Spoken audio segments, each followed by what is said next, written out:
নমস্কার, অপরাহ্নের সূর্যতে আপনাদের অনেক অনেক স্বাগত। কেমন আছেন সবাই? সর্বশক্তিমানের কৃপায় আশা করি আপনারা খুব খুব খুব ভালো আছেন। আর কদিন বাকি পয়লা বৈশাখ আসতে। বাংলা নববর্ষের আগে যে জিনিসটা প্রতিটা ঘরে ঘরেই করা হয় তা হলো এই ঝাড়পোছ। আমিও কদিন ধরে খেপে খেপে করছি। সবসময় এই পরিষ্কার পরিচ্ছন্ন করাটা আমার একটা বাতিকই বলতে পারেন। বাতিক না ভালো অভ্যেস তা জানি না, কিন্তু বাড়ির লোকের কাছে এই বিশেষণটাই শুনতে হয়, মানে বাতিক আর কি। আমি বাতিকগ্রস্ত।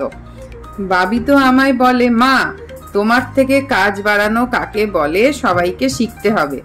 আমার আবার কি বলুন তো, সেদ্ধ ভাত খেয়ে নেব, কিন্তু ঘর বাড়ি যেন পরিষ্কার পরিচ্ছন্ন থাকে, এ আমার বরাবরের অভ্যেস। এমনিতে এই সাফাই অভিযানটা না আমার নিত্যদিনেরই একটা কাজের বিষয়। তার মধ্যে যখন দুর্গাপুজো আর নববর্ষ আসে তার আগে তো কথাই নেই। মানে এমনিতেই আমি মা মনসা, তার ওপর আবার ধুনোর গন্ধ, এই কথাটাও আমাকে কিন্তু বাড়ি থেকে শুনতে হয়।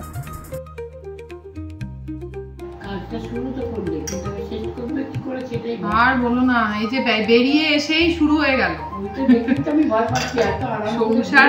ওই জন্য তো বেড়াতে গেছি হই হই করে, তারপরে আর ভাল লাগছে না। একদিন পরে মনে হচ্ছে কখন যাব, সামনে পয়লা বৈশাখ এসে যাচ্ছে।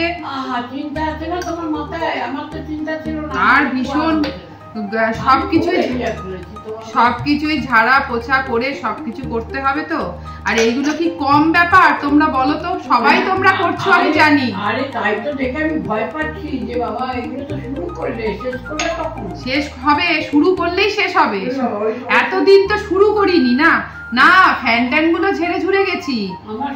আমার শুরুটা করতে ভয় লাগে কেন বলো তো, শেষ করতে পারি। তোমার আর এখন কিসের শুরু? না, ওই যারা করে তাদের দেখো। হ্যাঁ, আসলে সামনে পয়লা বৈশাখ দেখতে দেখতে চলে আসছে। এবারে তো 12 তারিখে পড়েছে তোমার কি বলে, বজরংবলীর হনুমান জয়ন্তী পড়েছে 12 তারিখ। 13 তারিখ নীল ষষ্ঠী, 14 তারিখে পরে, 15 তারিখে মনে হয় পয়লা বৈশাখ। তাহলে আমাকে যা কিছু সারতে হবে 11 তারিখের মধ্যে আসতে হবে। বাবা কি চাপ!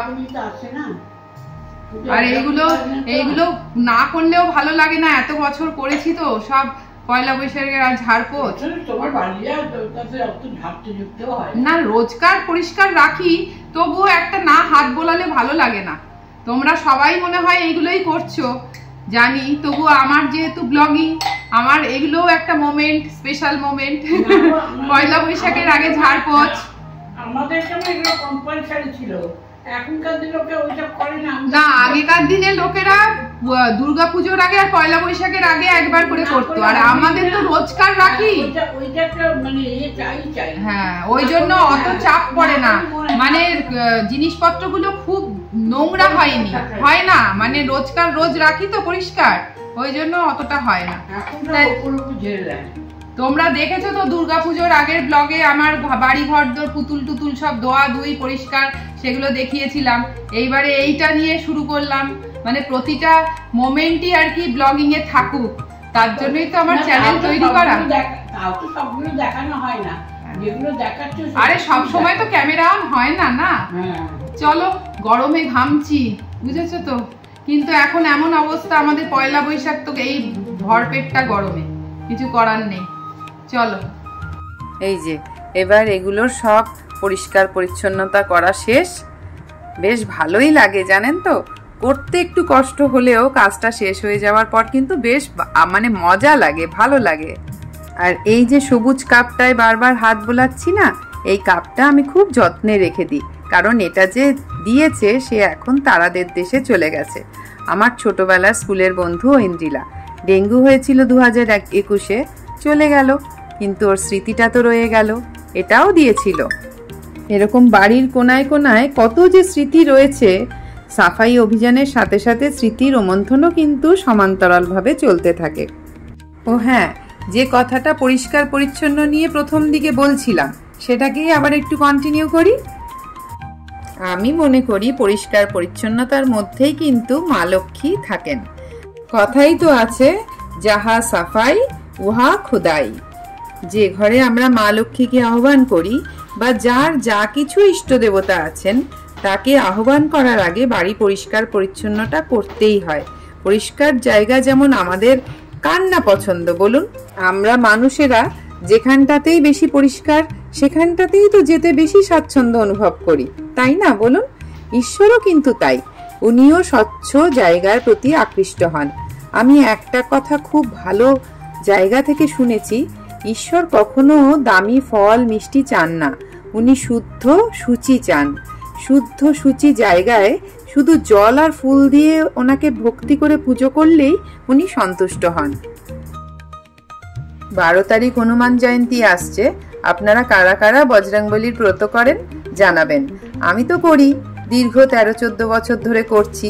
সত্যি উনি সংকট মোচন। পরের ব্লগটা ওনার ব্রত কিভাবে পালন করলাম সেই নিয়েই করব।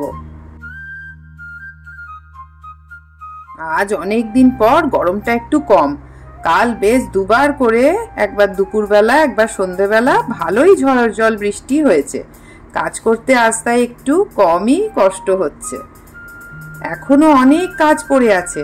এখন ওই বেলা 1টা মতো বাজে, সব খেয়ে দিয়ে অফিস চলে গেল। তারপর এই ঝাড়পোছের কাজ শুরু করলাম। ওরা যত দেরি করে বেরোতে কাজ ততই দেরি হয়ে যায়। ওরা থাকাকালীন এই সব কাজ কিন্তু ঠিক ভালো করে হয় না।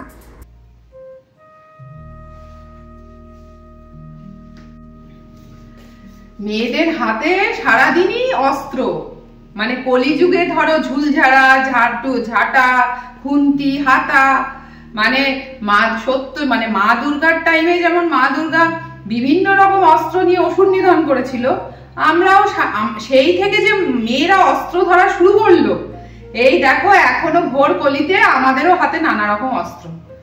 অস্ত্র ছাড়া আমাদের জীবন, প্রাণ, সংসার, জীবন চলবে না। মানে সেই মা দুর্গার সময় থেকে এখনো পর্যন্ত মেয়েরা এই অস্ত্র নিয়েই চলছে। নানা সময়ে নানা কাজে নানা রকম অস্ত্রের ব্যবহার আর কি। বলো, এখন ওই ভাইটা আসলো না, সেই জন্য আসলো না মানে ওরা তো এখনো আসবে না। ওরা মানুষের ওপর নির্ভরশীল হওয়ার থেকে এইসব অস্ত্রগুলো বানিয়েছে একদিকে ভালো, মানে কতখানি হয়ে যায়, আর পারলে আবার সেটাকে ছোটও করা যেতে পারে। এইটা খুব কাজের হয়েছে। ফ্যান ট্যান সব নিজেরাই ঝেড়ে নিচ্ছি, অসুবিধা হচ্ছে না। তো এই একদিক থেকে বলছিলাম না, একদিক থেকে শুরু করছি তো আর একদিক থেকে গিয়ে শেষ হচ্ছে। একদিকটা করতে করতে ধুলো ঝাড়তে যাচ্ছি, যখন শেষ হচ্ছে নিচে একতলায় গিয়ে তখন দেখছি উপরটা আবার ধুলো পড়ে গেছে। এই চলে, জানো তো। তোমাদেরও চলে জানি। মেয়েদের এখন গুছিয়ে গেছি, বাইরেও করতে হয়, ঘরেও করতে হয়, সবই করতে হয়, কিছু করার নেই। এই মুহূর্তগুলো বেশ ভালোই লাগে তোমাদের সাথে ভাগ করে নিতে, জানো তো। এখন একটা বেশ কাজে এনার্জিও পাই, মানে কেউ তো দেখে, বুঝেছো। আগে তো নীরবে কাজ করতাম, তখন যেন ডিপ্রেশনে চলে যেতাম, ভাল লাগতো না, খিচখিচে লাগতো। এখন কাজের মধ্যে বেশ আনন্দ এসে গেছে। কেন? তোমরা দেখছো, সবাই দেখছে, বেশ একটা মানে সবাইকে দেখানোর কিন্তু একটা তাগিদ ভিতরে আমাদের থাকেই, কম বেশি সবার।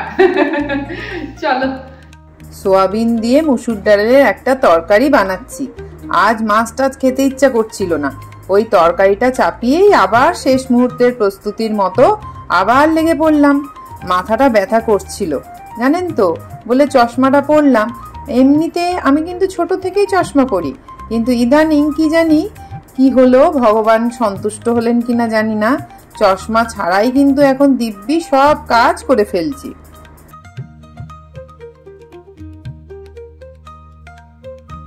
আমি ঘরের ভেতর সাফাই অভিযানে ব্যস্ত, আর আপনাদের দাদাভাই বাইরে গাড়ি ধোয়ানোর কাজে।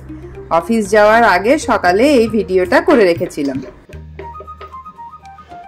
এখন ওই রাত 8টা মতো বাজে। আপনাদের বলছিলাম না দুপুরে কাজ করতে করতে যে সোয়াবিন আর মুসুরির ডালের একটা তরকারি বানাচ্ছি, তো ওটাই রাতের জন্য রেখেছিলাম।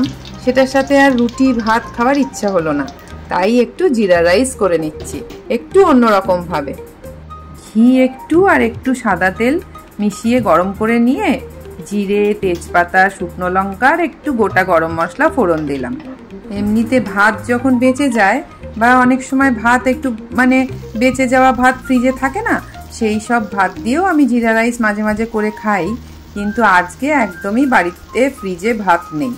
মানে ভাত করা নেই আর কি, তাই জন্য এমনি চাল দিয়েই বানাচ্ছি। একেবারে জিরে, তেজপাতা, শুকনো লঙ্কা, গোটা গরম মশলা ফোড়ন দিয়ে একটু চালটাকে ভেজে ভেজে নেব। তারপরে ওই পরিমাণ মতো জল, মানে যতটা চাল তার ডবল জল দিয়ে নুন দিয়ে বসিয়ে দেবো, ব্যাস। আর কিছু না, মানে আর কি চটজল দিয়ে একটু মুখরোচক করে নেওয়া আর কি। তারপর ওপর দিয়ে একটু লেবুর রস দিয়ে খাবো। এক এক সময় ভাবি আমাদের মহিলারা কিন্তু আমরা পারি না এমন কিছুই কিন্তু খুব একটা নেই। রান্না তো আছেই, এছাড়াও যখন যে মিস্ত্রি পাওয়া যায় না তখন ওই কাজ চালিয়ে দেওয়ার মতো টাইপ আর কি, কিছু সিচুয়েশন কন্ট্রোল করার জন্য সেটাও কিন্তু আমাদের করে নিতেই হয়। এখন তো ইলেকট্রিশিয়ান না পেলেও ছোট মোটো ইলেকট্রিকের কাজ সামাল দিতে পারি।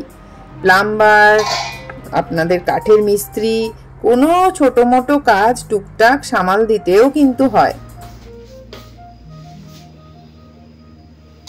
আজকে এই তরকারিটা আমি এত সুন্দর করলাম, কিন্তু এটার কোনো ভিডিও করতেও ভুলে গেলাম।